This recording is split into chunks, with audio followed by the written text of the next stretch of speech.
What's up, BST? Today we're going to take a look at a good hip and hamstring opener.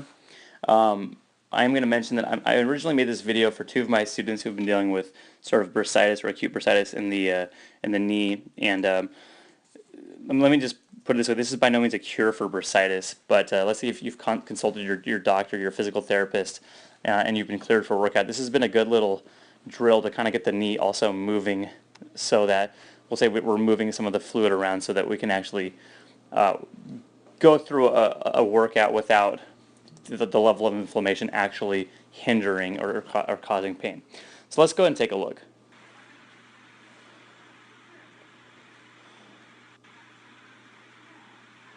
So the first thing that I'm doing is I'm actually just going to slide my heel up and down the wall. I'm sitting right in the corner, my back is flat. And what I want to do is I want to work my leg into a nice straight position. So you can kind of see that, you know, as I'm slowly and steadily kind of bending my leg a little bit more. And I'm trying to see if I can actually get into a full extended position.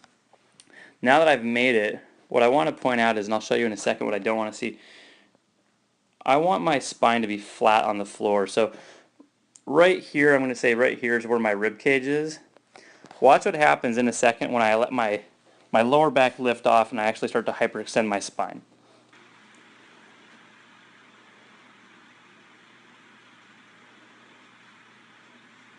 So I'm going to start off with this is a good we'll say hamstring and hip opener.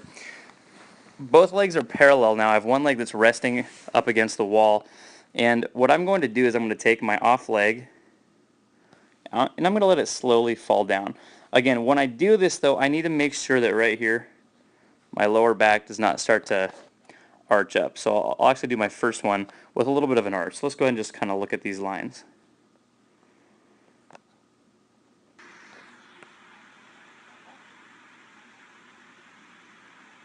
So right there. So let's back it up for a second. So this is, I see this a lot.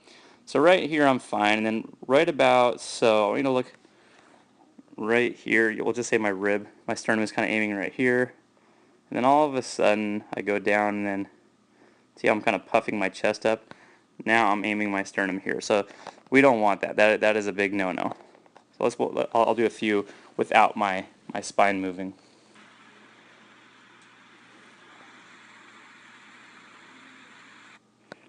And again, ideally what I want to do is I want to see sort of an upside down T.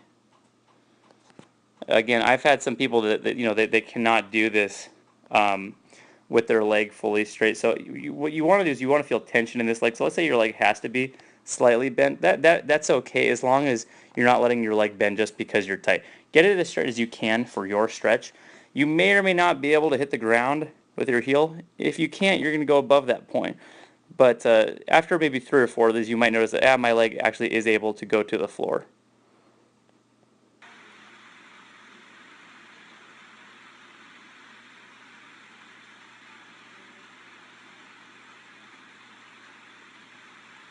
Okay, so for this next drill, once you've gone through a few of these, we'll call them scissors, this is a nice little just movement to kind of get the knee moving, especially for those students of mine that have been dealing with that bursitis in the knee.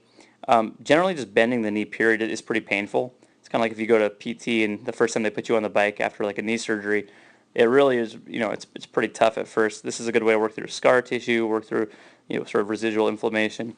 Anything that's like active or acute, I mean, really you want to make sure that you're not making it worse. But if you're at a place where you're okay to do this, what I'm going to do is I'm going to take my heel and I'm just going to drag my heel on the floor. And then once I get my heel as close as I can to my hip, all I'm going to do now is give myself just a little bit of a hip flexion. I'm going to pull my knee up as far as it'll go. And that's it. So that's as far as I can go. From here, I'm just going to reverse it. I'm going to go right back down. Again, I'm still making sure that my back stays nice and flat. As my heel hits the floor, I'm just going to let it slowly slide back out. I'm going to go for maybe about, let's just say 10 to 20 of each of these. So 10 to 20 with my leg staying straight, 10 to 20 with my leg bending. But this is a great way to sort of open up. If you've been sitting on an airplane or have a long commute, car ride, anything, this is a really nice way to sort of let your body fall back to your default position. Kind of open up the hammies, open up the hips, let your spine lengthen out. I do this probably 5 times a week. So go ahead and give it a try. It's a pretty simple one. You can do it at home as long as you have a corner or something that you can prop your leg up against. Okay, if you have any questions, let me know. Good luck.